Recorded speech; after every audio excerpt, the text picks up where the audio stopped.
તો આ સાથે સુરતથી સમાચાર સામે આવ્યા છે, જેમાં સુરતમાં આરટીઆઈના ગેરકાયદે દુરુપયોગ ઉપર પાબંદી લગાડવા માટે સીએમને રજૂઆત કરી છે, જેમાં ધારાસભ્ય અરવિંદ રાણાએ સીએમને પત્ર લખીને આ અંગે રજૂઆત કરી છે। કેટલાક લોકો આરટીઆઈ એક્ટ અંતર્ગત ખાનગી માહિતી માંગે છે, તો જે માહિતી મેળવ્યા બાદ બ્લેકમેલ કરે છે। વ્યક્તિગત રીતે લોકોને હેરાન પરેશાન કરવામાં આવતા હોય છે। મિલકત માલિકો પાસેથી પણ રૂપિયાની માંગણી કરે છે,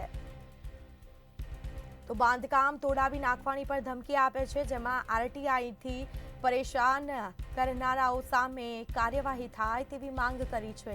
સીએમને પત્ર લખીને રજૂઆત કરી છે। ધારાસભ્યએ અરવિંદ રાણાએ સીએમને પત્ર લખ્યો છે અને આ અંગે કાર્યવાહી કરવાની માંગ કરી છે। વધુ વિગતો સાથે સંવાદદાતા રાબિયા સાલે ફોનલાઈન પર જોડાયા છે। જી, વિગત શું?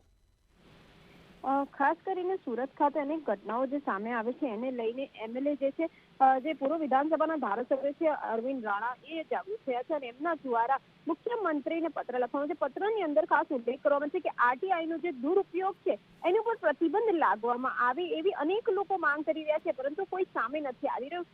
પૂર્વ વિધાનસભાના એમએલએ અરવિંદ રાણા દ્વારા આ પત્ર લખવામાં આવ્યો છે, જેની અંદર આરટીઆઈ હેઠળ બાંધકામોની વિગતો મેળવીને કેટલાક લોકો ભ્રષ્ટાચાર પણ કરતા હોય છે, બ્લેકમેલિંગ પણ કરતા હોય છે। ત્યારે ભ્રષ્ટાચારના આરોપ સાથે એમએલએ અરવિંદ રાણા દ્વારા મુખ્યમંત્રીને પત્ર લખવામાં આવ્યો છે।